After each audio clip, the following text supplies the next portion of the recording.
기업 세미나에 참석해 주신 모든 여러분께 감사드립니다. 일단 저희 그 ABS 기업 세미나에 참석해 주셔서 되게 감사드리고요.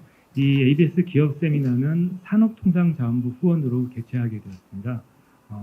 산업통상자원부는 나고야 의정서 우리나라 국내 이행 법률인 유전자원법의 이제 국가 점검 기관으로 이제 주로 이제 해외 생물 자원을 국내에서 이용하고 있는 이제 국내 기업들을 지원하기 위해서 많이 고민하고 이제 그 지원 방안을 좀 이렇게 추진을 하고 있는데요.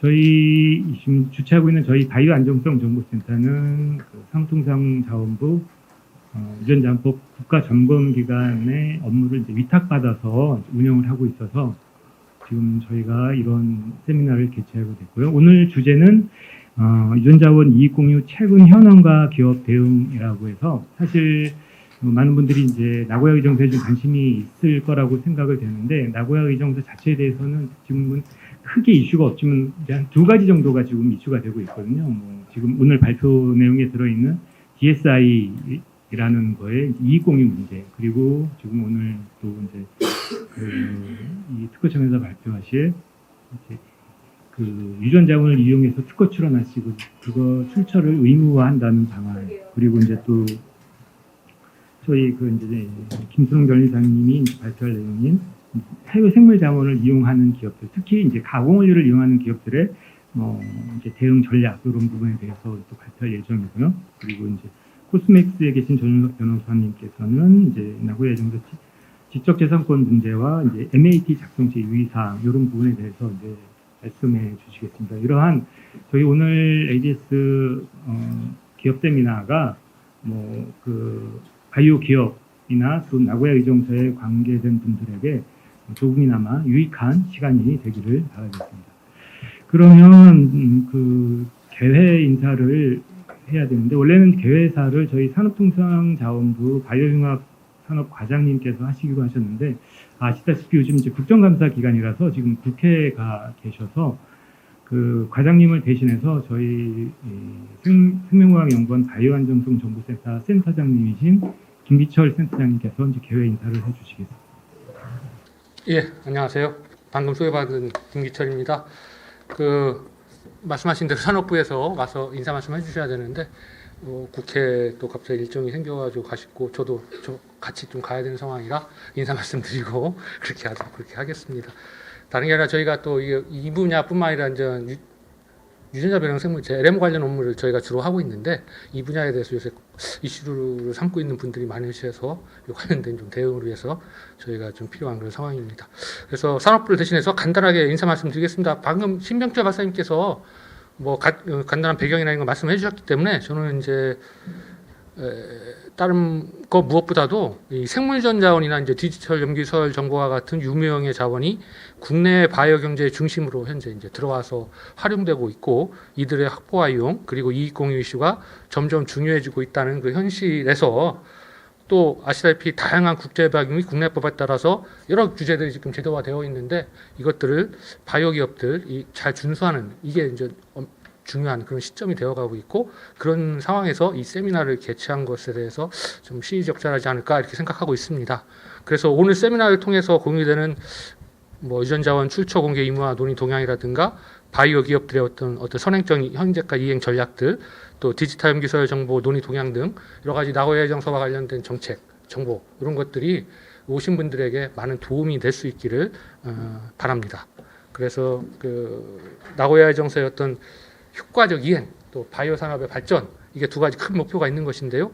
이런 목표에 맞게 오늘 와주신 이게 쉽지 않은 자리인데 이렇게 와주신 분들이 많은데 감사드리고 와주신 분들께서 지혜를 또 모아주시고 또 토론도 좀 해주셔서 어떤 건설적인 이 나고야 의정서 대응 방안이 마련될 수 있도록 부탁을 드리겠습니다. 다시 한번 감사드리면서 인사 말씀 마치겠습니다. 감사합니다. 예, 그럼 이제 본격적으로 그 세미나를 시작하겠습니다. 첫 번째 연사로 특허청에 계시는 최교숙 사무관님께서 유전자원 출처 공개 의무화 관련 와이포 논의 동향에 관해서 이제 발표해 주시겠습니다.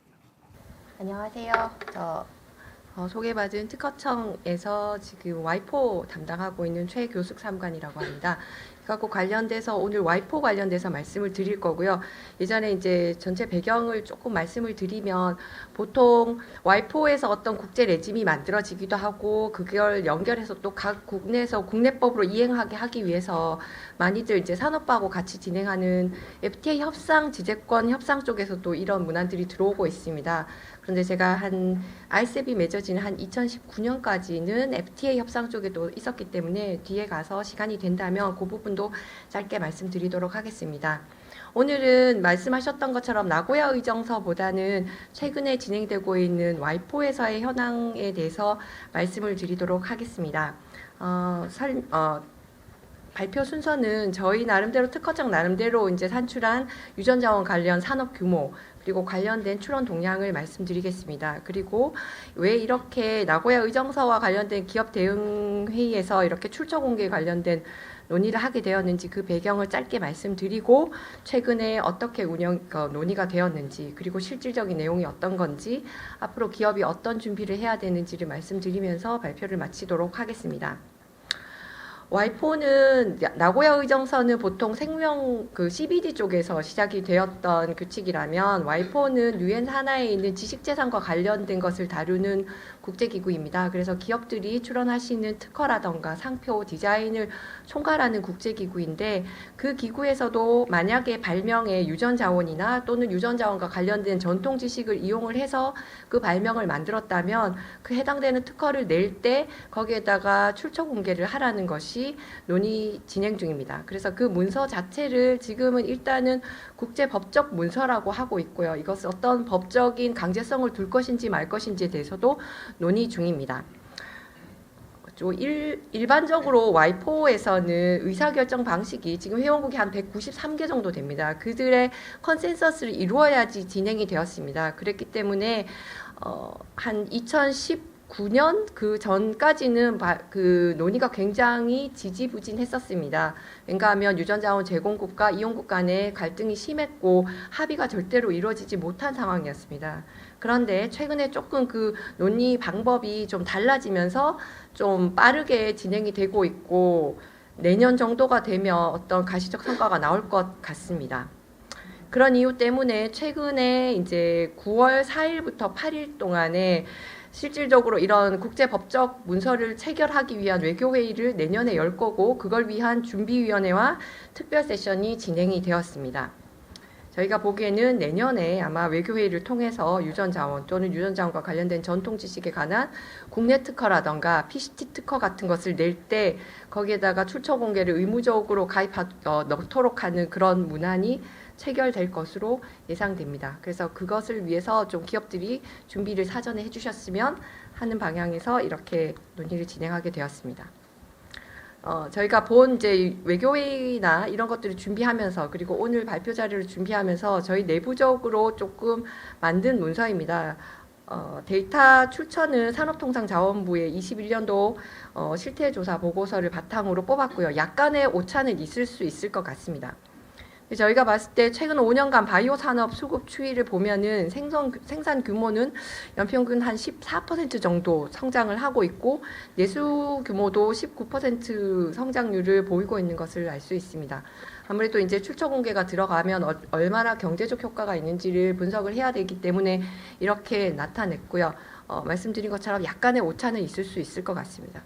그렇지만 어느 정도는 출처 공개를 해야 된다면 이 산업이 영향을 받을 거라고 생각을 하고 있습니다.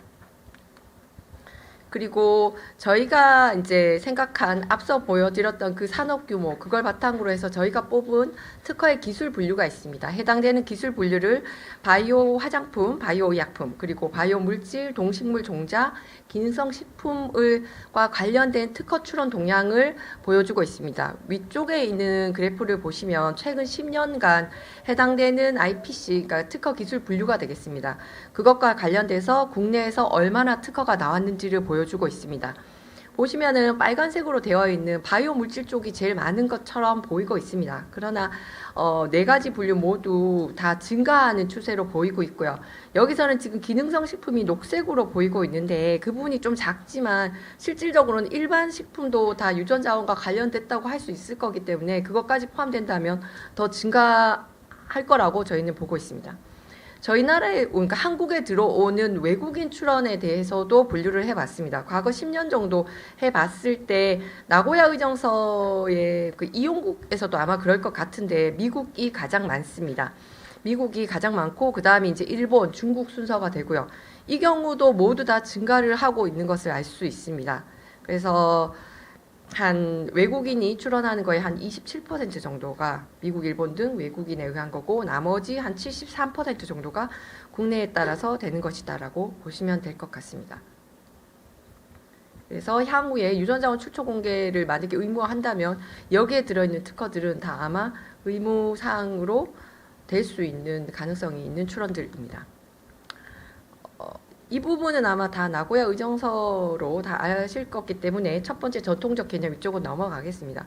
나고야 의정서에서 계속 이제 나고야 의정서를 통해서 유전자원을 보호하자, 유전자원 제공들의 이익을 공유하자는 논의가 계속 쭉 되었고, 이제 생물 다양성 협약이 채택되는 92년부터 나고야 의정서가 채택된 한 10년까지 그게 꾸준히 진행이 되었습니다. 그리고 그 중간에 한 2001년 정도에 트립스 이하에 있는 도하 강요 선언에서 지식재산권과 유전자원 관련된 연관성도 연구하라라고 오더가 내렸고 그에 따라서 이제 WTO의 트립스에서도 일부 논의를 하였고 유엔 산하에 있는 가장 큰 지식재산권 기구인 와이포에서도 본격적으로 논의를 시작을 하였습니다. 그때 와이포에서 주로 얘기하는 이제 유전자원 제공국들은 이런 이익으로 이제 유전자원 이용으로부터 관한 이익이 당신들에게 공유가 안 된다는 그것을 계속 이유로 들고 있습니다.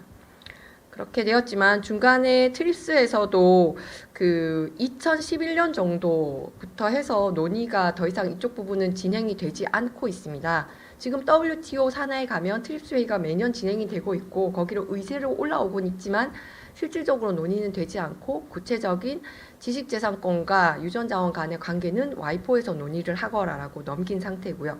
23년에 만들어진 BBNJ에서도 초반에는 여기와 관련된 유전자원을 이용할 때 그로부터 나온 지식재산권을 어떻게 할 것인가가 아티클로 들어있다가 최종적으로는 와이포 쪽으로 넘기고 그게 없는 상태로 체결이 된 상황입니다. 이런 상황이기 때문에 지금 봤을 때는 나고야 의정서에서 더 나가서 구체적으로 이익 공유를 할 수 있는 특허와 유전자원의 관계는 와이포에서의 논의가 매우 핵심적일 거라고 저희는 생각을 하고 있습니다. 아시는 것처럼 특허를 냈을 때 그 뒤에 실시료라든가 라이센스와 같은 그 돈이 나오기 때문에 만약에 나고야 의정서에 따라서 해당되는 특허를 냈고 그로부터 출처를 적었다면 제공국들이 뭐 실시료에 얼마를 달라고 한다거나 이런 식으로 구체적으로 금전화할 수 있게 될 것 같습니다. 98년도 정도부터 개도국 요청에 따라서 와이포에서 유전자원 실태 조사를 진행을 했고요. 2001년에 와이포에서 이제 유전자원 그리고 전통 지식 더 나가서는 전통 문양까지 들어가고 있습니다. 그런 것들을 이제 지식재산권과 연관성을 연구하기 위한 정부간 위원회가 구성이 되었습니다. 2010년부터 기초문안을 놓고 논의를 하기 시작했고 이때부터 유전자원 전통지식을 하나의 카테고리로 가져가고 전통문양 부분을 또 하나의 카테고리로 가져갔습니다. 전통문양 쪽은 약간 저작권과 관련되기 때문에 두 개가 분리돼서 운영이 되었다라고 보시면 될 것 같습니다. 2014년에 이제 유전자원의 출처 공개 등을 포함하는 통합 문서를 만들어서 논의를 하기 시작했고요. 이용국들, 한국이나 미국, 일본이 대표적인 나라가 되겠습니다. 거기서는 이제 법적 불확실성을 이유로 해서 좀 이걸 구체화하는 걸 반대했고, 유전자원 제공국들은 여전히 계속 출처 공개를 의무화하고 그걸 제대로 하지 않았을 때 특허를 거절해야 된다.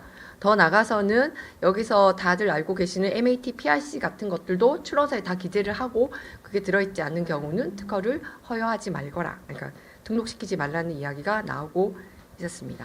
이게 이제 말씀드렸던 기본적인 입장이 되겠습니다. 그렇게 해서 한 2018년까지 비슷한 상황으로 계속 갈등이 있었고요. 너무 이제 진행이 안 되다 보니까 2019년 정도에 회의를 주관하는 의장이 그 문안들을 딱 정리를 해서 체어 텍스트라는 걸 하나를 만들었습니다. 그리고 그 체어 텍스트와 기존에 있었던 문안 두 개를 갖고 논의를 시작을 했었고요. 2022년 5월에 이제 43차 회의 때 그러면 이제 이 두 문안을 놓고 회의를 계속하자라고 진행이 되고 마무리가 됐습니다. 그런데 그로부터 한 2달 후인 22년 7월에 와이포 일반 총회가 되면서 여기에서 앞서 들어가면서 말씀드렸던 와이포에서의 그 결정 방식이 달라졌다고 했는데요. 이때 이제 우크라이나 사태를 얘기를 하면서 우크라이나를 지원을 할 것이냐 말 것이냐에 대해서 컨센서스가 이루어지지 않으니까 투표 방식으로 진행이 되었습니다. 그래서 우크라이나 같은 경우도 투표 방식으로 해서 지원을 하지 않는 걸로 결정이 났고, 이때를 기회로 아프리카 그룹에서, 그러니까 유전자원 제공국입니다. 이 IGC 쪽도 좀 드라이빙을 걸자라고 얘기가 나오면서 결론적으로는 22년 5월에 IGC에서는 계속 그 두 가지 문안을 놓고 논의를 하기로 했지만 최종적으로는 결국 이제 그 다음 해인 23년에 외교회의 준비회의하고 스퀘어 세션을 만들고 24년에 외교회의를 해서 본 문안을 결정 지어라라는 식으로 결정이 되었습니다. 그래서 이제 앞으로는 아마 유전자원 관련된 부분은 최악의 상황에서는 투표로 진행이 될 거다라고 보시면 될 것 같고, 이용국 우리나라 입장과 같은 나라가 한국, 일본, 미국밖에 없습니다. 한국, 미국, 일본, 캐나다 약간 왔다 갔다 하는 정도이기 때문에 나머지 한 190개 나라 정도가 다 찬성해서 넘어갈 거다라고 보시면 될 것 같습니다. 해당되는 자료는 2017년 자료로 각 나라의 특허를 출원할 때 유전자원 출처 공개를 기재하게 하는 나라의 법령입니다. 지금 17년 자료고요. 최근 자료로 업데이트 중이고 24일에 본 과제가 마감이 되기 때문에 그게 마감이 되고 나면 다시 최신 자료로 공유를 드릴 예정입니다. 지금 이미 중국이나 인도 같은 경우는 해당되는 나라의 특허를 낼 때 출처 공개를 내지 않으면 특허를 거절하고 있습니다. 그래서 아마 대부분의 이미 기업들은 이걸 인지하고 계시고 맞춰서 출원을 하고 계실 거라고 생각을 하고 있습니다. 다만 이 유전자원 조약이 확정이 되면 이 나라들이 더 강하게 나갈 거라고 예상을 하고 좀 더 많은 나라들이 해당되는 제도를 도입할 겁니다. 2023년 9월에 특별 세션하고 외교회의 준비회의가 진행이 되었습니다. 그래서 여기서 어떤 문안이 좀 확정이 될 줄 알았는데 사실적으로는 확정이 되지 못하고 내년도에 있는 외교회의로 모두 다 바턴을 넘긴 상태입니다. 이때는 조금 이제 정치적 문제가 있는 게 결국은 외교회의에 가서 투표로 결정을 하자라는 게 제공국 입장입니다. 그러니까 여기서 굳이 반대를 하지 않고 새로운 의견도 내지 않았습니다. 내지 못하게 좀 막는 분위기였습니다. 그래서 지금 상태에서는 모든 문안이 거의 그대로 넘어갔고, 다만 외교회의에서도 기존에 있었던 특별 세션이나 외교회의 준비회의에서 얘기했던 것들을 참고는 하지만 어떻게 흘러갈지 알 수는 없는 상황입니다. 그런데 지금 여기에서 문안을 논의됐던 것들을 보면 투표로 갈 것을 고려하고 상당히 이 와이포의 집행부들이 해당되는 조약을 만들겠다는 의지가 좀 강하다라고 저희는 보고 있습니다. 그래서 해당되는 조약이 발효하는 조건을 15개 나라가 가입하면 비준 서류를 내면 3개월 후에 발효되는 것으로 매우 그 수준을 낮춰놨습니다. 그래서 좀 바로 발효되고 법령도 막 바뀔 수도 있지 않을까라는 우려를 하고 있습니다. 구체적으로 그러면 지금 논의되고 있는, 그리고 거의 이게 미니멈 상태일 것 같습니다. 이거보다 더 강해지면 더 강해졌지 이거보다 약해지지는 않을 거다라고 저희가 보고 있는 지금 9월 버전의 그 아티클을 보여드리겠습니다. 지금 3조 같은 경우는 특허 출원을 할 때 어떤 것을 요구하고 있느냐, 출처 공개와 관련된 거고요. 3.1조는 유전자원과 관련된 것일 경우, 3.2조는 특허 출원이 유전자원과 관련된 전통 지식을 이용한 경우에 대해서 설명을 하고 있습니다. 한글로 다시 보시면은 3.1조와 3.2조는 출처 공개를 의무화하도록 하고 있습니다. 그래서 여기서 쉘로 넣어놨고요. 그리고 청구된 발명이 유전자원과 또는 관련 전통 지식하고 관련이 있을 경우에 원산국이나 또는 관련 전통 지식의 토착문을 공개해라 라고 되어 있고, 두 번째에서는 유전자원의 출처 공개를 하라고 되어 있습니다. 여기서 원산국 같은 경우는 나고야 의정서에 나와 있는 것과 같은 의미이고요. 토착민에 대해서는 저희가 정의를 하지 못했습니다. 이 경우는 지금 중국 같은 나라가 강하게 주장을 해서 토착민에다가 컨트리를 넣자라는 게 지금 계속 논의가 되고 있습니다. 결국은 그 특허로부터 나오는 돈을 중국 정부가 가져가겠다는 거여서 다른 나라들이 반대는 하고 있는데 워낙 중국이 힘이 세고 지금 와이포에서 논의가 되는 거는 모든 나라가 다 발언권이 있지는 않습니다. 좀 협의를 할 때 지역별로 나눠서 얘기를 하고 있고요. 그래서 아시아 태평양 그룹, 선진국 그룹, 뭐 아프리카 그룹, 동유럽 그룹 이런 식으로 해서 발언권을 주는데 중국은 하나의 나라면서 하나의 리전으로 대표를 하고 있습니다. 그래서 자기들이 강하게 넣자고 하면 사실 또 넣을 수도 있을 것 같다는 우려가 되고 있습니다. 그리고 이제 원상국을 못 넣을 경우에는 유전자원 출처로 뭐 연구센터라던가 뭐 유전자원 은행 이런 것들도 할 수 있도록 해놓았고요. 유전자 전통지식 출처도 지금 이렇게 과학문헌이라던가 특허식으로 저희가 기재를 해놓은 상황입니다. 그다음에 그럼 이거를 그러면 했을 때 그 다음에 어떻게 되느냐에 대해서 나와 있는 게 계속 나오고 있습니다. 3.3부터 3.6까지 나와 있고요. 각 그 특허청에서 어떤 것을 해야 되는지를 보여주는 게 3.3, 3.4가 되겠고, 네, 3.3부터가 쭉 그렇게 될 것 같습니다. 그럼 3.3조부터 보면은 만약에 출원인이 해당되는 그 정보를 3.1이나 3.2에 나와 있는 정보를 모를 경우에는 어떻게 하느냐 그러면 그걸 잘 모른다는 취지의 선언을 출원사에 같이 제출하라고 약간은 출원인이 피해갈 수 있는 방법을 주고 있습니다. 근데 여기에 대해서는 제공국들은 해당 조항을 빼자고 지금 주장을 하고 있습니다. 유예를 시키지 못하겠다는 거죠. 그 다음에 3.4조 같은 경우는 특허청이 만약에 출원인들이 이런 것을 잘못할 경우에 수정할 수 있는 방법이나 그런 것들을 안내하고 기회를 제공하라는 게 되겠습니다. 다만 3.5조에 보면은 특허청은 출원인이 낸 정보에 대해서 진위 여부를 검증할 의무는 없다라고 해두었습니다. 이것은 이제 이용국들, 그러니까 한국이나 미국 같은 나라가 이런 정보를 넣으면 특허청이 업무 부담이 있다는 이유를 강하게 주장했기 때문에 들어간 상황이고요. 3.6조는 낸 정보가 어떻게 이용될지에 대해서 명시를 하고 있습니다. 6조 같은 경우는 그러면 이거를 내지 않았을 때 어떻게 문제가 되느냐입니다. 무조건 3.1, 3.2처럼 적어야 될 거라고 생각을 하시면 될 것 같고 안 넣었을 때 어떻게 되는지에 대해서 6조에서 설명을 하고 있습니다. 그래서 1조 여기서 보면 그 6.1하고 6.2 같은 경우는 그 정부가 이런 정보를 제공할 수 있도록 어떤 방법을 만들어 줘야 되고 수정할 수 있는 기회를 줘야 된다라는 것이 되어 있고요. 다만 6.3조에 보면은 이 정보를 적지 않았다는 이유 하나만으로 특허를 거절할 수 없다라고 좀 실링을 만들어 놓았습니다. 특허 같은 경우는 사실 유전자원의 보호하고는 좀 결이 다른 그냥 신규한 것, 새로운 정보에 대해서 특허를 부여하는 건데 유전자원을 유전자원의 출처를 기재하지 않았다는 이유만으로 거절을 하는 것은 좀 말이 안 되기 때문에 제공국들이 주장을 했고요.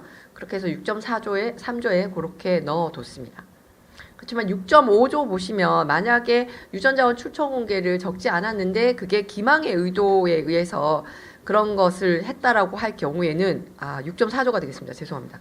그럴 경우에는 그걸 이유로 어떤 제재를 할 수 있다라고 되어 있습니다. 중국 같은 경우가 지금 대표적으로 요걸 적용하고 있는 나라고요. 유전자원 출처를 적지 않았을 때 취소가 됩니다. 그리고 나중에 아마 소송도 걸릴 수 있는 상황으로 지금 되어 있고요. 불특허 사유로도 들어 있습니다.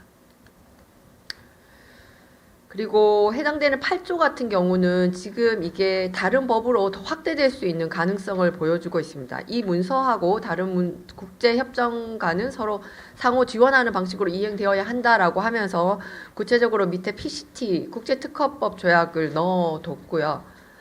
여기에는 제공국들은 더 많은 조약을 여기에 넣었습니다. 이번에 갔을 때 CBD도 집어넣었고 나고야 의정서도 밑에 주석으로 넣었는데 네, 그게 아마 들어갈 수도 있을 것 같습니다. 그렇게 되면 나고야 의정서 쪽에도 뭐 이런 해당되는 특허 번호를 보내라고 한다거나 어떻게 바뀔지 사실 저희가 잘 모르겠습니다. 11조 같은 경우는 총회의 역할입니다. 총회는 조약이 만들어지면 여기에 있는 회원국들끼리 모여서 하는 회의가 되겠습니다. 그래서 만약에 한국이 이 조약에 가입하지 않는다면 이게 성안이 되고 나서 여기에서 이루어지는 어셈블리의 역할에는 한국은 들어가지 못할 겁니다. 그러면 상상할 수 있는 건 아마 인도, 중국, 인도네시아 등들끼리 모여서 어떻게 변화시키겠다라는 아티클이 되겠습니다. 여기에서도 보면 중요한 것이 C조에 보면 수정을 할 수 있도록 해놓았습니다. 자기들끼리 모여서 수정도 하고 또 외교 관련되는 외교회의의 소집 여부도 여기서 결정을 하겠다.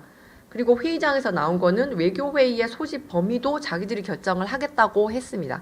지금 상태에서는 외교회의가 와이포 회원국이 모든 193개국이 다 들어가지만 만약에 이들이 아티클을 바꿔서 어셈블리 역할에다가 외교회의를 만들 수 있는 권한을 주면 그 어셈블리 최악의 상황에서는 15개 나라가 될 것 같은데요. 15개 나라가 모여서 어셈블리 자기들끼리 하고 외교회의도 자기들끼리 해서 수정하겠다고 해도 방법이 없는 상태로 흘러갈 수 있을 가능성이 있습니다. 그 이외의 조항으로는 이제 총회의 구성이라던가 사무국 역할, 그리고 18조에 보시면은 15개 이제 비준 효과, 발효 효과 나타낼 때 15개국이 비준서를 가입하면 기탁하면 그로부터 3개월 내에 발효를 하겠다. 이렇게 지금 이야기를 하고 있습니다. 그리고 본 아티클의 본 문안에서는 어떤 조항도 유보할 수 없다라고 해 놓아서 여기에 대해서 지금 우리나라를 비롯한 이용국들은 지금 18조나 또는 18조의 국가수 늘리자고 하고 있고 11조 총회의 역할을 지금 낮추려고 하고 있고 21조에서도 조약의 그 유보할 수 있는 가능성도 넣어 놓으려고 하고 있습니다. 이제 수정 같은 경우에도 지금 논의되는 과정에 보면은 유전자원의 범위에다가 DSI라던가 파생물이라던가 이런 것들을 다 지금 넣으려고 문안이 올라가 있는 상황이기 때문에 저희는 그걸 막으려고 지금 하고 있습니다. 제가 아마 너무 빨리 진행을 했을 수도 있을 것 같은데, 그리고 지금 앞서서 말씀드렸던 제일 처음에 시작할 때 IGC에서 두 가지 카테고리가 나눠서 논의가 된다고 말씀을 드렸는데요. 유전자원뿐만 아니라 전통 문양과 관련된 것도 다른 한 축으로 논의가 진행이 되고 있었습니다. 그래서 이것도 똑같이 2022년 와이포 총회에서 결정이 났고요. 24년에 외교회의해서 결정을 짓겠다라고 만들어졌습니다. 그리고 23년 10월에 관련된 외교회의 준비위원회와 특별 세션이 이루어졌고요. 거기에서 나온 걸 보면 지금 국제 디자인을 출원을 할 때 국제 출원 디자인이 만약에 유전자원이나 뭐 전통 문양, 전통 표현 같은 것들과 관련이 될 경우에는 출원서에다가 그 출처를 공개하라고 되어 있습니다. 구조가 지금 IGC에서 이루어지고 있는 유전자원 출처 공개와 완전히 동일하게 이루어지고 있고요. 여기서는 조금 더 빠르게 진행이 되어서 내년에 외교회의를 2024년 11월 11일에서 2주간 사우디에서 개최되기로 되었습니다. 지금 그래서 저희도 생각하는데 유전자원 출처 관련된 조약도 아마 2주 정도 진행이 될 거라고 보고요. 혹시 아시는지 모르겠는데 나고야 의정사 같은 경우도 마지막에 외교회의가 굉장히 드라마틱하게 진행이 됐던 걸로 알고 있습니다. 여기서도 보면 무려 외교회의를 주말 포함해서 12일 동안 개최된다는 것은 거기에서 모든 조항을 다 그대로 놓고 다시 판을 갈아엎고 끝내겠다는 매우 강한 의지가 보이고 있는 상황입니다. 그래서 지금 저희 IGC 같은 경우 유전자원 출처 공개 같은 경우는 아직 그 외교회의의 날짜와 장소는 선정되지 못했습니다. 지금 얘기되기로는 인도네시아하고 브라질 정도가 아마 가능성이 있을 것 같습니다. 하겠다는 좀 의지를 나타냈고요.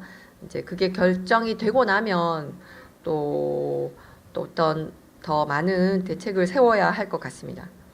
그리고 특별 세션이나 준비위원회에서 어떤 것이 결론이 나서 회원국들의 의견이 들어갈 줄 알았는데 실질적으로 그렇게 되지 못했기 때문에 외교회의는 특별 세션이나 준비위원회 결과에 종속되지 않고 주요 쟁점을 원점에서 논의할 것 같다는 게 예상이 되고 있습니다. 지금 특별 세션이나 준비위원회 같은 경우는 지식재산을 다루는 분들이 메인으로 들어가서 회의를 했다면 외교회의 때는 조금 결이 다른 분들이 들어오셔서 회의를 할 겁니다. 저희도 들어가긴 하겠지만요. 그래서 거기서도 그렇지만 계속 아마 제공국은 출처 공개 요건을 높이고 조약의 발효 수정 요건을 낮추는 방향으로 계속 갈 거고 한국, 일본, 미국은 이걸 반대하기 위해서 계속 대립될 것으로 예상이 됩니다. 그렇지만 투표로 진행될 것 같아서 결론은 좀 어두운 상황입니다. 그리고 조약이 만약에 채택이 된다고 하면 앞서서 보여드렸던 것처럼 PCT가 이미 풋노트로 들어가 있는 상황이기 때문에요. PCT 출원서에도 출처 공개 요건 또는 특허 또는 디지털 염기 서열을 통한 이익 분배 등 다른 조약으로 좀 확산이 될 거라고 저희는 보고 있습니다. 그리고 그간 계속 이제 논의가 진행이 되다가 좀 중단된 트립스라던가 BBNJ 등에서도 특허와 해당 유전자의 관계를 다시 논의하고 좀 그걸 확장하려는 움직임이 있을 것 같습니다. 그리고 조약이 채택 이후가 되면 더 많은 국가에서 이런 유전자원 출처 공개 제도를 도입할 것 같고 그런 제재도 조금 더 강화할 것으로 보이고 있습니다. 예전에 저희가 지금 다른 나라와 FTA를 맺은 게 한 21개 정도 되고 있습니다. 가장 최근에 맺었던 큰 메가급으로 RCEP 같은 경우가 있었는데요. RCEP 같은 경우에 그 이제 협상국 내에 협상 마지막 단계까지 인도가 들어 있었습니다. 그래서 인도, 중국, 인도네시아가 들어 있기 때문에 지재권에다가 이 유전자원 출처 공개 관련된 아티클을 집어넣었습니다. 그리고 거기서 좀 강제화는 하지 못했지만 상당히 한국이 맺은 그 지재권 협상 중에는 굉장히 수위가 높은 상태로 지금 특허를 낼 때 어떤 연관성을 인정을 해놓은 꼴이 되었습니다. 그래서 아마 그걸 바탕으로 만약에 이 IGC 논의가 조약이 만들어지고 나면 그 다음 협상에서는 의무화하라고 들고 올 가능성이 있습니다. 앞으로 남아있는 협상 같은 경우는 지금 한중일이 진행이 되고 있습니다. 한중일이 진행이 되다가 저희 일본에서 우리 한국 그 재료 안 주고 이런 걸로 막았던 제가 정확히 기억이 안 나는데 그때 이후로 논의가 좀 안 되었습니다. 근데 지금 다시 좀 부드러운 분위기인데 만약에 다시 오픈이 된다면 아마 한국은 뭐 유명 상표 보호라던가 이런 쪽으로 높여달라고 할 것 같고요. 한국하고 일본은 그걸 합쳐서 화상 디자인이라던가 이런 유명 상표 보호를 해달라고 한다면 중국은 충분히 이 유전자원 쪽을 들고 나올 가능성이 있어서 좀 특허청 입장에서는 고민을 하고 있는 상황입니다. 그래서 제가 여기서 말씀드리고 싶은 거는 기업들이 조만간 이런 분위기가 될 거기 때문에 나고야 의정소도 유념해 두시지만 만약에 관련돼서 결과적으로 영업을 하려면 특허를 내실 거고 특허나 디자인을 내실 거고 그럴 거라면 이게 조만간 이걸 의무조항으로 들어갈 거다라고 보시고 출처에 대한 정보를 좀 놓아 주셨으면 좋겠습니다. 지금 나고야 의정서에도 보면 이게 뭐 언제 시점으로 해서 신고를 해야 되냐 이런 것들이 있던데 이 문안에서 논의를 할 때는 유전자원을 가져온 시점은 상관이 없습니다. 특허를 내는 시점에 특허가 유전자원과 관련이 있으면 그 유전자원을 과거에 가져왔더라도 적어야 된다라고 지금 논의가 되고 있습니다. 가져와서 한 3년 있다가 연구하셔서 특허를 만들었을 수도 있는데 만약에 발효가 3년 있다가 났었더라도 그걸 적지 않으면 특허가 등록이 안 되거나 또는 지연되거나 이렇게 될 가능성이 있습니다. 네, 이상입니다. 감사합니다. 와이포에서 논의되고 있는 유전자원 출처 공개 의무와 관련 최신 동향까지 잘 말씀해 주셨는데요. 두 번째는 특허법인 정진의 이제 김순 변리사님께서 국내 바이오 기업의 해외 생물 자원 이용 대응 전략에 대해서 말씀해 주시겠습니다. 네, 안녕하세요. 저는 특허법인 정진의 김순웅 변리사라고 합니다. 저희는 국내 바이오 기업의 해외 생물 자원을 이용할 때 대응 전략이라는 제목으로 말씀을 드리고자 합니다. 저희가 최근에 그 생명과학연구원으로부터 해외 생물 자원 가공 원료 계약 관련된 대응 전략에 관한 용역 과제를 지식재산연구원이랑 같이 수행을 했는데요. 그 내용 중에서 본 주제와 관련된 내용을 간략하게 설명드리도록 하겠습니다. 저희가 그 나고야 의정서 관련된 뭐 기업을 상대로 하는 인식 제고의 세미나들을 많이 진행을 해오고 있는데요. 뭐 인식에 대한 어떤 제고는 많이 되는 느낌이 있지만 정작 어떤 이제 이런 생물유전 자원의 도입 과정에서의 어떤 문제가 발생하고 있지 않아서 그런 것인지 아니면 아직 그런 필요성이 잘 없어서 그런지 좀 어떤 현실적인 어떤 필요라든지 법적 문제에 대한 고민들이 좀 없어 보인다는 생각이 드는데요. 저희는 약간 그런 반응은 아니지만 이번 제 발표는 그림을 통해서 그리고 질문과 답변을 통해서 좀 더 현실적으로 좀 와닿을 수 있도록 노력을 하고자 합니다. 그래서 그림에 유의해 주시면 좋을 것 같습니다. 저희가 3가지 꼭지에 대해서 준비를 했는데요. 생물유전 자원을 도입할 때 어떤 형태로 도입을 하느냐에 따라서 아마 그 법적으로 다루는 해석하는 부분들이 조금 달라질 수 있을 것이고, 그리고 또 어떤 면에서는 그런 부분들을 잘 파헤치다 보면 이 법망을 좀 벗어날 수 있는 그런 여지는 없을까에 대한 고민에서 좀 시작되다고 볼 수가 있겠습니다. 그리고 2번째는 건강기능식품과 화장품을 거래할 때 실제 그 생물 유전자를 들여오는 그리고 가공해서 거래할 때 유의사항이 무엇인지, 그리고 3번째는 소송 대응 전략인데요. 지금까지 실제적인 그런 좀 시리어스한 그런 소송이 없는 관계로 조금은 이 주제에 대해서 둔감할 수 있지만 계략적으로 소송이 발생할 때 어떻게 대응하면 좋을지에 대한 말씀을 드리도록 하겠습니다. 네, 먼저 그 해외 생물유전자원 도입 형태에 대한 법률 검토를 보도록 하겠습니다. 우선 기업에서 생물유전자를 이용할 때 이용에 대한 계획을 세울 것 같은데요. 어떤 생물유전자원을 얼마의 양으로 어디에서 생물유전자원을 이용할지에 대한 계획을 수립할 것이고요. 그러다 보면 적용 대상 국가에 해당하는지를 확인할 필요가 있겠죠. 그리고 더 좋다면 이 생물유전자원이 국내 생물유전자원으로 대체될 수 있다면 이런 이제 나고야 의정서 ABS 적용 대상 여부에 대한 고민이 없어지겠죠. 그런 것들에 대한 가능성을 검토할 필요가 있겠고요. 그리고 2번째는 어떤 형태로 우리가 이제 활용할 것인지에 대한 걸 확인할 필요가 있겠습니다. 우리가 원물 형태로 쓸 것인지 아니면 1차나 2차 가공된 가공물 형태로 가져올 것인지, 그리고 우리는 추가적인 R&D를 할 것인지에 대한 그런 이용 형태 확인이 필요하겠습니다. 그리고 그 생물유전 자원의 어떤 제공국이 확인된다면 해당 제공국의 법률이 어느 정도 그 체계가 확립되어 있는지, ABS 관련 법령이 존재하는지, 개별 법령에서 관련 사항에 대한 규정 여부를 확인할 필요가 있겠죠. 그리고 4번째는 절차 확인이 필요하겠습니다. 그러니까 피익이나 맷 그리고 현지 대리인을 통해서 도움을 받을 수 있는지 여부도 확인할 필요가 있겠고요. 그리고 제공국과 원산지에 대한 확인이 무엇보다도 필요하겠습니다.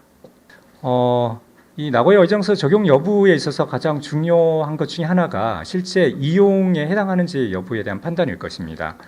우리 회사에서 이용하는 생물유전 자원에 대한 이용이 유틸라이제이션인 것인지 아니면 단순하게 유즈에 해당하는 것인지에 대한 판단이 필요한데요.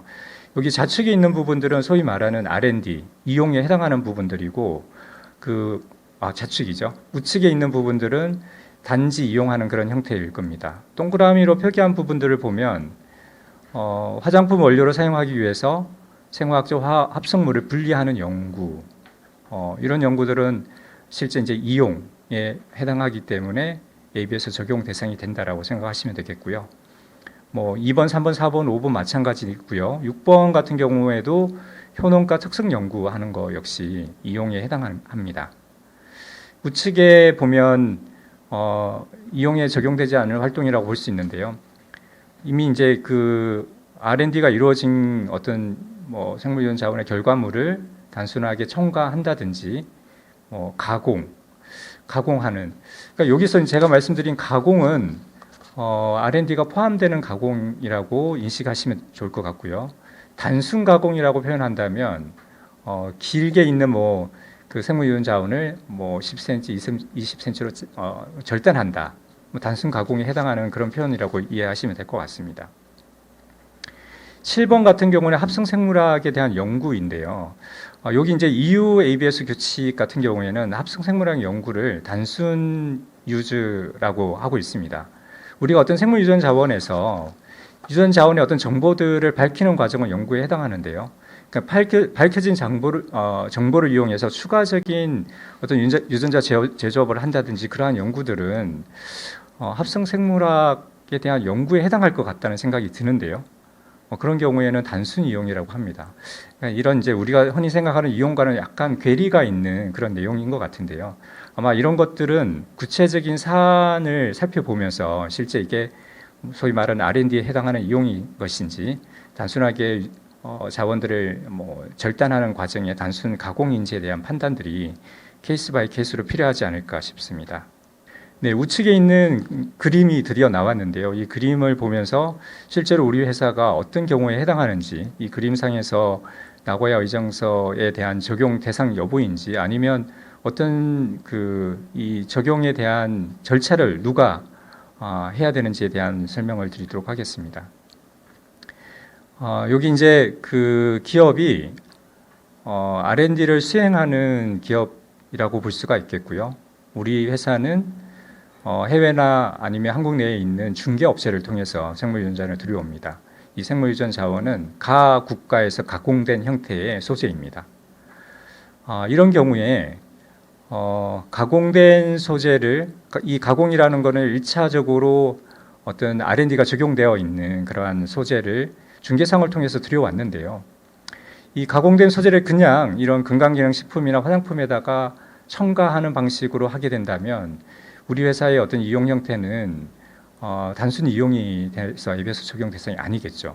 그런데 우리 회사는 여기에 있는 R&D가 이루어진다고 한다면 우리 회사는 나고야 ABS의 의무가 적용되는 상황이라고 하겠습니다.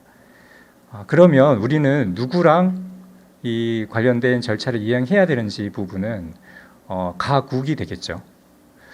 다만 이제 현실적으로 중개상을 통해서 들여오다 보니까 이 중개상의 도움을 통해서 또한 그 중개상이 만일 그 현지에 있다고 한다면 용이하게 그 가국의 절차나 법령 등을 확인하고 이행에 대한 도움을 받을 수는 있겠죠. 그렇게 생각하시면 될 것 같습니다. 그리고 중개상의 입장에 보면 이 중개상은 단순하게 이 물건을 사서 한국에 있는 B기업에 판매하는 행위이기 때문에 나고야 의정서에서 말하는 이용을 하고 있지 않은 그런 관계에 있기 때문에 직접적인 나고야 의정서에 준수 의무는 없다고 볼 수가 있겠습니다. 두 번째 이제 사례 그림이 또 나오는데요.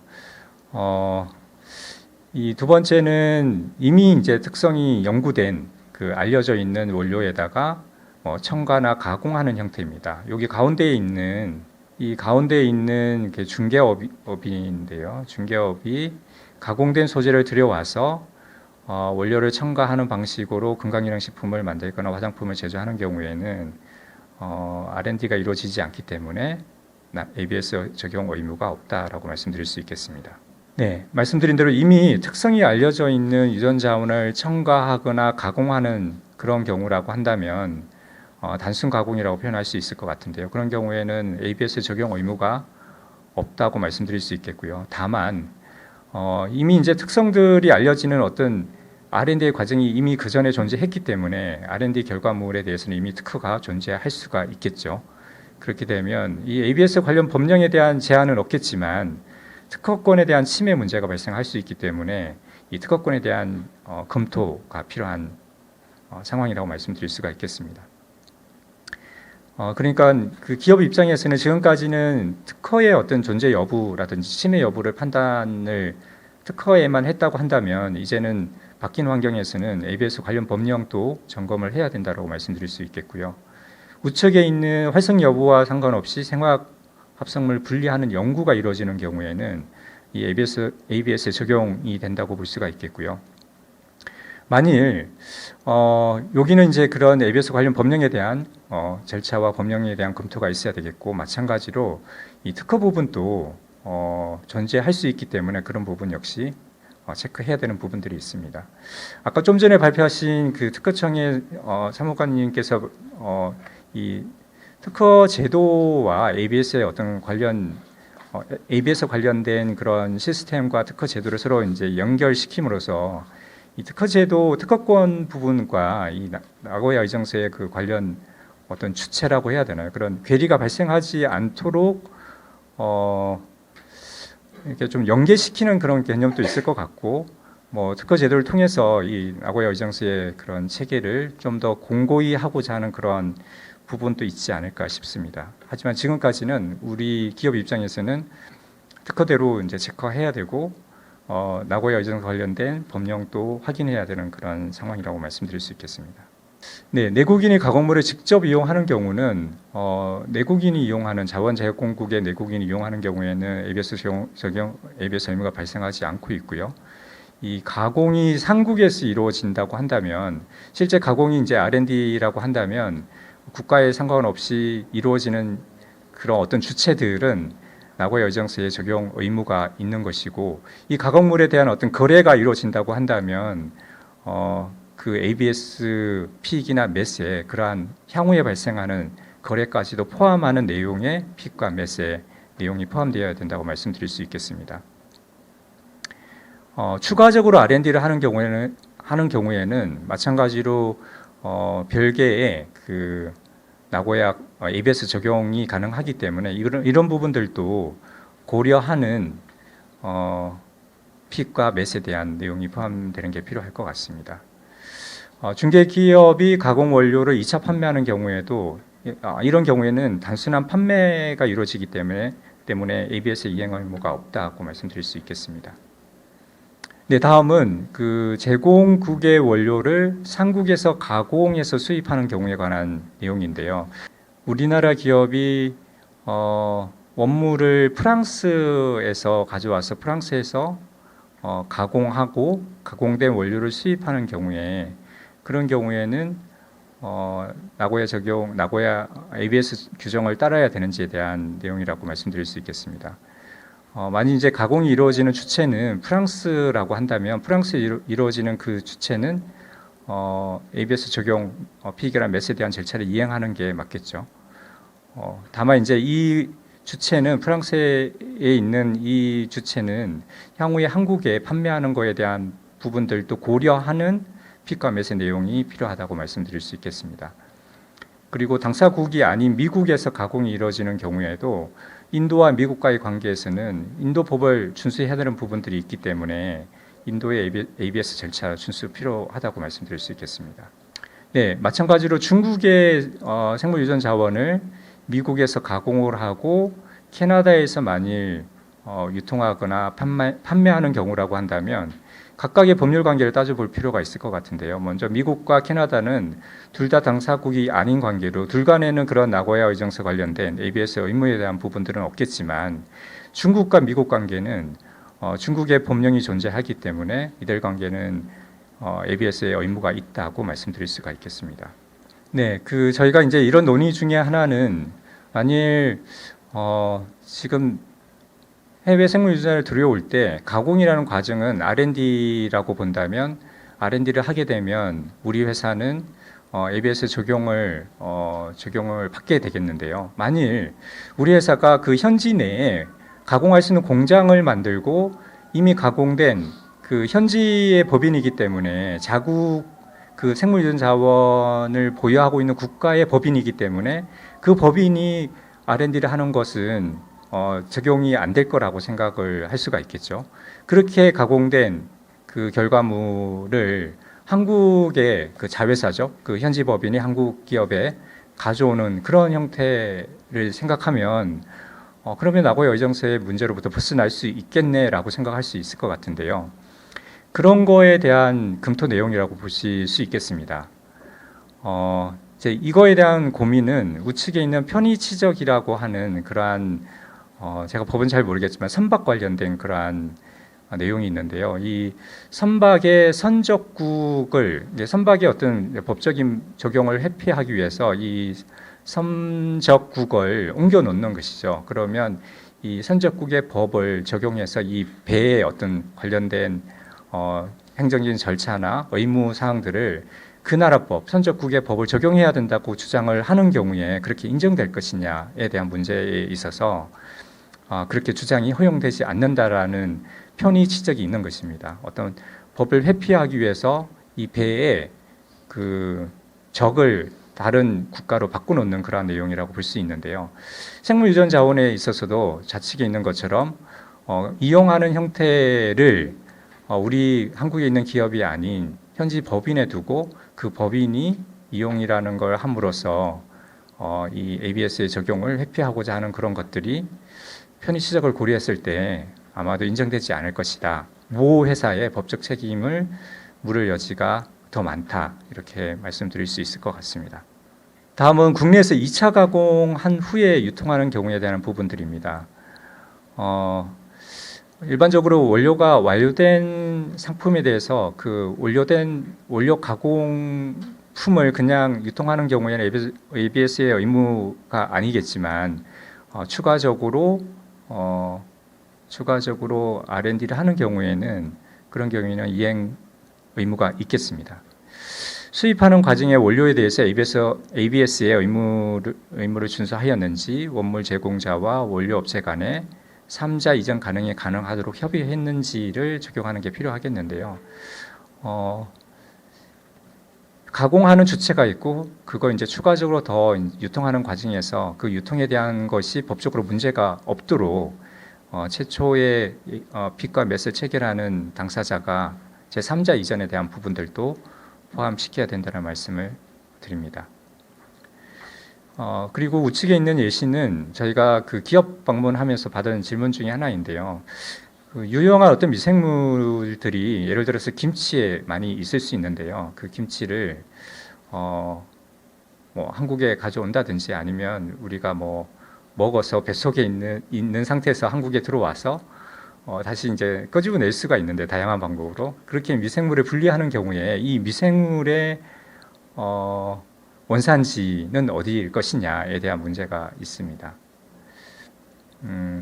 뭐 우리 그 보톡스균에 대한 이 오리진이 어딘지에 대한 논의만큼이나 이 미생물에 대한 부분들도 원산지가 어딘지에 대한 논란이 분명히 있을 수 있을 것 같은데요. 결국은 원칙적으로 뭐 말씀을 드리면 식품이 원래 최초에 있었던 그 식품이 존재했던 국가가 원산지가 될 것 같은데요. 결국은 이 미생물의 그런 입증에 대한 책임, 입증을 어떻게 하느냐에 따라서 달라질 여지가 있지 않을까 싶습니다. 단순 중개를 하는 경우에는 ABS 발생 의무가 발생하지 않겠고요. 시간이 충분한지 모르겠습니다. 다음은 원료 중간 유통에 관한 것인데요. 여기 이제 그림에 있는 것처럼 국내의 비중개 업체가 가국에서 가공된 소재를 수입을 해서 화장품 회사에 소위 이제 납품하는 그런 구조에 있어서 이 윤자 출처, 픽, 취득 여부, 이익공개, 이익공유에 대한 계약에 대한 여부들에 대한 문제에 관한 것인데요. 국내 비중개 업체 같은 경우에는 단순하게 물품을 수입해서 판매하는 경우에 그리고 이용이 없는 관계이기 때문에 나고야 적용 의무가 없겠죠. 다만 이제 시회사 같은 경우에는 마찬가지로 그 R&D가 있는 경우에는 픽에 대한 그 의무가 픽과 맷에 대한 나고야 의정서에 대한 이행에 대한 의무가 있을 것 같습니다. 네, 다음으로는 건강기능식품과 화장품 거래 시 유의사항에 대해서 말씀을 드리도록 하겠습니다. 그리고 약간의 그 가상 사례를 만들어서 저희가 설명을 드리고자 합니다. 여기 이제 B라는 회사는 생물유전 자원을 한국에 있는 A 중개 업체를 통해 가지고 납품을 받게 됩니다. 그런데 이 중개 업체는 가국에서 A 식물의 추출물을 수입을 하거나 아니면 현지에 있는 그러한 중개 업체인데요. 이렇게 소재를 받아서 이 R&D 자체는 한국에 있는 대학의 연구소에 그 연구를 맡기게 됩니다. 그리고 이렇게 그 활성이 확인된 그러한 소재를 제약회사나 식품회사에 판매해서 건강기능식품의 제품을 만드는 그런 관계에 있어서 그러면 이런 관계에 있어서 나고야 적용을 받는 그 주체는 누가 될 것이냐에 대한 걸 고민을 해볼 수가 있겠는데요. 그러면 이 R&D를 하는 주체가 누구냐? 여기 그림에서 보면 대학의 그 교수님이 연구를 하는 주체가 될 것이고 그러면 그 대학에 계시는 대학이 나고야를 절차를 이행해야 되는 주체가 될 수가 있겠죠. 근데 이 그림에 잘 보면 실제 이 현물을 가져오는 주체는 B가 됩니다. 다만 이제 대학에는 이제 뭐 용역이나 의뢰를 맡기는 그런 구조가 되기 때문에 실제적인 나고야 의정서의 이행 주체는 B 회사가 되는 게 맞을 것 같습니다. 그리고 B 회사는 이용 연구를 하는 그런 주체라고 보기 때문에 이 나고야 의정서의 이행 주체는 B가 되고, 그리고 C 회사에 원료를 판매하기 때문에 제3자 양도에 대한 개념이 포함될 수가 있는데요. 그런 경우에는 이 핏과 맷을 맺을 때 C에 대한 판매에 대한 부분들도 고려해서 해야 된다고 말씀드릴 수 있겠습니다. 그리고 이 B 회사는 대학을 통해서 연구를 할 때는 그런 이제 연구 목적으로 픽을 받았는데요. 이후에 이제 성공적인 어떤 연구 결과가 나오고 이건 이제 상업적으로 이용하기 위해서 뭐 계약 재배를 추진한다든지 새로운 어떤 이용 목적이 추가되는 경우에는 새로운 픽을 받아야 되는 대상이 됨을 말씀을 드립니다. 이게 이제 아까 말씀드린 내용들이랑 조금은 뭐 상황은 다르지만 그 주요 골자들은 유사하기 때문에 여기서 이런 그림에서 실제로 그 R&D를 하는 주체가 누구인지, 그리고 대학과 연계되어 있지만 실제로 소재를 받아오는 주체는 기업이기 때문에 기업이 나고야 의정서에 관련된 절차를 이행해야 되는 주체가 돼야 된다고 말씀을 드릴 수가 있겠습니다. 몇 가지 그 Q&A를 통해서 이해를 좀 증진을 시키고 싶은데요. 여기 이제 몇 가지를 한번 보도록 하겠습니다. A에 대한 추출은 각 국가가 원산지인데 가격이나 수급 안정 문제로 나라는 국가를 통해서 수입하는 경우에 그러면 이 이익공유에 대한 대상이 누가 되어야 되는지에 대한 질문 내용인데요. 누가 돼야 될 것 같습니까, 여러분? 결국은 여기 있는 우측에 있는데 답이 있는데요. 결국은 A 추출물의 원산국이자 제공국은 그 각 국가이기 때문에 각 국가가 당사자가 되어야 된다고 말씀드릴 수 있겠습니다. A 회사는 원료 수급의 안정성을 위해서 각 국가에서 A 원료를 직접 재배해서 채집하는 경우에 그 이익 공유를 해야 되는지, 아까 자회사를 둬서 자회사에서 가공하는 그런 상황이랑 비슷할 수 있는데요. 직접 우리 자회사가 그 현지에 가서 직접 재배해서 채집하는 그런 이제 시도를 하는 경우입니다. 그런 경우에 이 공유를 안 해도 되는지, 원산지가 될 수 없고 마찬가지로 적용 대상이 된다라고 말씀을 드릴 수 있겠습니다. 여기는 이제 연구를 했는데요. 이 A 식물이 항염증이나 항암 효과가 있다는 것을 확인을 했는데요. 이렇게 이제 연구가 이루어졌는데 잘 살펴보니까 이 해당 식물이 국내에서도 수급이 가능하다는 걸 알게 되었을 때 이 공유를 안 해도 되는지에 대한 질문입니다. 아마 그 절차적으로 실제적으로 봤을 때 이 연구기관이 A라는 식물을 가져올 때요, 실제적으로 맷이나 픽을 맺어야 되는 절차가 있을 겁니다. 그랬을 때 이미 그 뭐 비상업적이긴 하겠지만 연구기관이니까요. 그런 픽의 맷에 대한 내용을 담을 것이고 그 내용에 따라 움직여야 되기 때문에 이 소재에 대한 다른 수급에 대해서도 아마 내용을 담는 게 향후 분쟁에 대한 문제가 없을 것이고요. 그래서 이런 경우에는 아마 충분히 계약을 통해서 컨트롤할 수 있는 내용이 될 수 있을 것 같습니다. 아까 말씀드린 그 각 국가 현지의 공장을 수립하고 설립하고 거기서 가공하고 처리하는 경우에 있어서의 이익공유에 관한 문제인데요. 이거는 그런 관련된 법령을 벗어나기가 쉽지 않다는 말씀을 드렸습니다. 여기 A라는 회사는 타 회사 차별성을 두기 위해서 각 국가의 A 식물을 이용해서 화장품을 개발하고자 하는 경우에 이익 공유를 해야 되는지, 해야 되는 것이죠. 너무 쉬운 문제였나요? 이런 이제 그 A 회사는 화장품 원료 제조사로부터 제형 연구를 위해서 각 국가로부터 원료를 수입해서 R&D를 진행을 합니다. A 국가는 가 국가의 원료 공급 업체에 나고야 의정서 관련된 이익공유에 대해서 문의를 했는데요.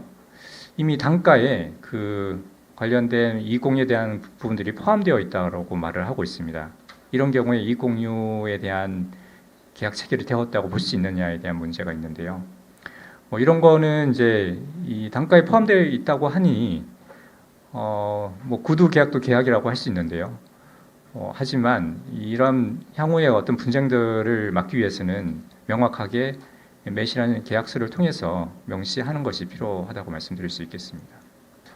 여기 다음 사례는 A 국가로부터 A 식물 원물을 수입해서 그 나 국가의 화장품 회사에서 R&D를 진행을 했는데요.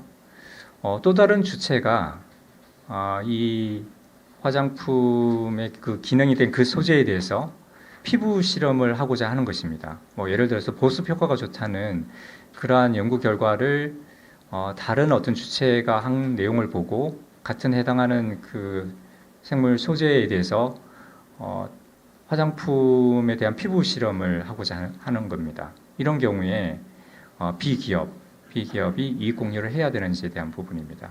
그렇다면 이 피부 실험이 R&D 이용에 해당하는 것인지를 따져보는 것이 관건이 될 것 같습니다. 만일 피부 실험이 이용에 해당하는 R&D라고 한다면 이익 공유를 해야 되는 그 대상이 되겠죠. 네, 다음은 소송 대응 전략에 대해서 말씀을 드리도록 하겠습니다. 몇 가지 지금까지 어떤 나고야 의정서 관련된 실제로 발생하고 있는 몇 가지 문제들이 있는데요. 예를 들면 픽이나 맷이 없이 연구를 진행을 하고 논문을 발표한 경우에 그런 논문에 대한 내용을 보면서 픽이나 맷이 없었다는 것을 이제 얘기하고 있는 경우입니다.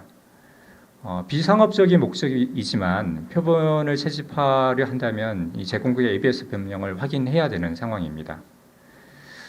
해외 생물 유전 자원을 연구 목적이긴 하지만 이용하고자 하는 경우에는 RICC를 발급받을 수 있도록 하는 것이 바람직할 것입니다. 그리고 이제 중개기업으로부터 생물 유전 자원을 받았는데요. 이 중개기업이 픽이나 맷을 획득하지 않았던 거죠. 구두상으로는 픽이나 맷을 받았다고 하지만 실제로는 그렇지 않았기 때문에 과태료나 법적인 문제가 발생할 수 있는 경우가 있습니다. 그런 경우가 있었고요. 그리고 잘못된 원산지 정보로 인한 피해 같은 게 발생한 경우도 있었고요. 있을 수 있겠고요. 그리고 제공국의 입법 미비로 수입 이후의 법률 나고야 의정서의 의무를 이행하고자 하는 경우에도 할 수 없는 그런 상황들이 발생하는 경우도 있습니다. 이런 경우에는 향후를 대비해서 법령이 없지만 픽이나 맷을 맺는 것도 좋겠고 맷에 대한 절차가 없다면 MOU나 합의 각서를 통해서라도 향후에 발생할 수 있는 문제를 미연에 방지하는 게 필요하다고 말씀드릴 수 있겠습니다. 그리고 지금까지는 특허 문제와 생물 해적 행위라는 이유로 어떤 문제들이 발생한 일들이 많았는데요. 이런 경우에도 민형사상의 처벌 대상이 될 수가 있습니다. 지금까지 소송에 참고할 수 있는 판례들을 조사를 한 부분들인데요. 여기에 있는 판례들이 지금까지의 판례들은 실은 나고야 의정서 관련 법령이 제정되기 이전에 있었던 그러한 어떤 분쟁에 대한 사례라고 볼 수가 있는데요. 우측에 있는 결과들을 보면 대부분 특허 문제에 연루되어 있습니다. 이미 해적행위에 의한 특허의 취득을 스스로 취소하게 하거나 취하하거나 그런 내용들, 그리고 해적행위로 인한 과태료 부과 내용들이 주로 이루고 있습니다. 그러니까 향후에는 이제 각국에서 관련 법령들이 있고 이 법령들을 위반했을 때 발생하는 그런 분쟁들에 대한 사례가 발생할 수 있을 거라고 예상이 됩니다. 여기는 이제 각국에 있었던 판례들에 대한 내용들인데요. 자료를 참고해 주시면 좋을 것 같습니다. 이런 이제 어떤 법적인 분쟁이 발생할 수 있는 그러한 부분들은 이런 나고야 의정서 관련된 그런 법령을 준수하지 않았기 때문에 발생할 수 있는 어떤 행정적인 조치에 관한 부분, 그리고 민사적으로 맷에 대한 계약의 의무 이행을 위반하는 경우에는 민사적인 그러한 조치 부분이 발생할 수 있겠고 또한 특허에 대한 부분들에 대한 문제가 발생할 수가 있겠습니다. 행정적인 부분, 민사적인 부분, 특허법적인 부분에 있어서의 관련 소송이 발생할 여지가 있겠습니다. 따라서 이러한 소송을 사전에 방지하기 위해서는 원상국과 제공국에 대한 조사를 한 다음에 이용하는 거가 필요하겠고요. 그리고 아까 말씀드렸지만 RICC를 발급받는 것도 권장이 되겠고요. PC나 MES 체결을 향후를 위해서 하는 것도 권장되겠고, 특허 출원 부분들은 지금까지는 출처 공개에 대한 부분들이 일부 국가에는 요건화되어 있지만 아닌 국가도 있는데요. 향후에는 아마 전체적으로 출처 공개에 대한 의무들이 있을 것 같다는 생각이 듭니다. 그리고 소송이 발생하지 않도록 사전에 그런 채무 부존재 확인 소송을 제기한다든지 아니면 법원의 인용 판결을 받아서 소송 리스크를 줄이는 방법들도 좋은 전략이 될 수 있을 것 같습니다. 네, 민사적 전략, 대응 전략 부분들이 있는데요. 이런 부분들은 참고해 주시면 좋을 것 같고요. 만일 이제 불법 행위, 피의계나 매스에 대한 절차를 이행하지 않았을 때 어떤 관할에 의해서 재판을 받게 되느냐의 문제가 있는데요. 이 국제사법부에 의하면 지재권의 보호는 침해지 법에 의하기 때문에 해외 유전 자원을 지재권으로 볼 수 있는지 여부에 따라서 해당 국가가 관할이 될 수가 있습니다. 그리고 제공국이 대한민국의 소를 제기하는 경우에는 자원 제공국이 제기한 관할이 한국 법원으로 오게 되는 그런 상황이라고 말씀드릴 수가 있겠고요. 그리고 이게 소송의 어떤 전략이라고 할 수 있는데 민사소송법에 이러한 소송 담보 제공 의무 제도를 활용을 하는 방안이 있는데요. 여기 이제 그런 법령들을 보면 한국 법인데 원고가 일정 기간 내에 담보를 제공해야 되는데 그러지 않으면 각하되는 그러한 상황들이 있습니다. 그래서 만약 이제 한국 법원에 소송을 제기하는 경우에는 담보 제공을 하지 않았다면 원고가 각하를 받을 여지가 있겠죠. 이런 부분들을 활용한다든지 한국 기업이 자원 제공국의 재산과 임직원이 소재하고 있지 않다면 소송 서류 수령이라든지 법원에 응소하지 않는 것도 하나의 전략이 될 수가 있겠고, 손해배상액의 산정이 어려움을 이용하는 것도 전략이 될 수 있겠습니다. 그리고 만약 손해배상액이 크지 않다면 오히려 이제 소송에 제기당하는 것도 리스크가 줄어들 수가 있겠죠. 그런 부분들. 상호 보증에 관한 내용들도 활용함으로써 소송에 대한 방어에 대한 대응이 될 수가 있겠습니다. 과도하게 현지에서의 과도한 그런 재판의 승인 요건이 국내에서 한국법보다 과중하는 경우에는 한국법원 판결에 대한 승인이 어렵다면 자원제공국법의 판결도 우리나라에서 승인과 집행이 불허될 수 있는 점을 활용한다는 측면입니다. 네, 특허 분쟁과 관련해서 특허 분쟁이 많은 대리인을 선임하는 그런 전략이라든지 사내에 특허 소송 전담자를 지정하고 매출액을 잘 분석해서 매출액이 크지 않고 이 이익이 크지 않으면 소송을 당할 그런 가능성이 적기 때문에 매출이 어느 정도 이익이 얼마나 나는지를 알아보는 것도 소송에 대한 대응 전략이 될 수가 있겠고요. 그리고 로열티율에 대한 부분들이 대체적으로 매출액의 1에서 5% 정도의 범위에서 이루어지고 있는데 상대방이 이 로열티에 더 추가적으로 원하고 있는지 그런 부분들도 예측하거나 고려하는 것도 좋은 대응 전략이 될 것 같습니다. 나머지는 자료를 좀 참고해 주시면 좋을 것 같고요. 네, 좀 마무리하도록 하겠습니다. 먼저 저희 첫 번 말씀드렸던 국내 바이오 기업의 생물 유전 자원의 도입 형태에 따른 법률 검토 부분은 이 현지의 자회사를 통해서 ABS 관련된 의무를 좀 벗어나고자 하는 시도는 아마도 용이하지 않다는 부분을 말씀을 드릴 수 있을 것 같고요.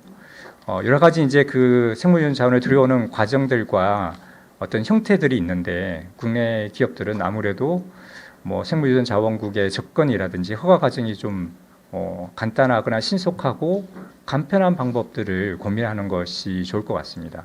대체적으로 우리 기업이 R&D라는 거를 어떤 단계에서든 하게 된다면 나고야 여정에서 적용이 되는 그런 상황이기 때문에 이런 도입 형태에 대한 고민들은 신속한다든지 효율적인 방법을 찾는 것이 필요할 것 같다는 말씀을 드리겠고요.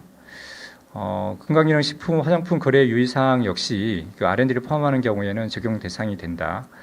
중개사항을 통하는 경우에도 마찬가지라는 겁니다. 다만 이제 중개사항 같은 경우에는 많이 이제 현지에 있다면 절차나 관련 법령에 대한 도움을 받을 수 있다는 점이 그런 점들을 좀 도움을 받는 부분으로 활용하시면 좋을 것 같다는 말씀을 드리고요. 소송 부분들은 지금까지 판례들은 뭐 특허 부분이라든지 그 바이오 파이러시 관련된 그런 내용들이 대부분이었고요. 다만 향후에는 이런 소송의 발생 여지가 있다고 말씀드릴 수 있겠습니다. 말씀드린 대로 행정적인 부분, 민사적 부분, 특허법 부분을 구분하여 준비할 것이 필요하겠고요. 원산국과 제공국을 확인하고 이용을 하는 것이 권장되겠고, RICC의 발급도 권장이 되겠고, 픽 맷을 체결해라, 그리고 특허 출원할 때 유의해라, 소송 자체를 사전에 좀 억제시키는 전략들도 권장이 된다고 말씀을 드릴 수 있겠습니다. 네, 여기까지 말씀드리겠습니다. 감사합니다.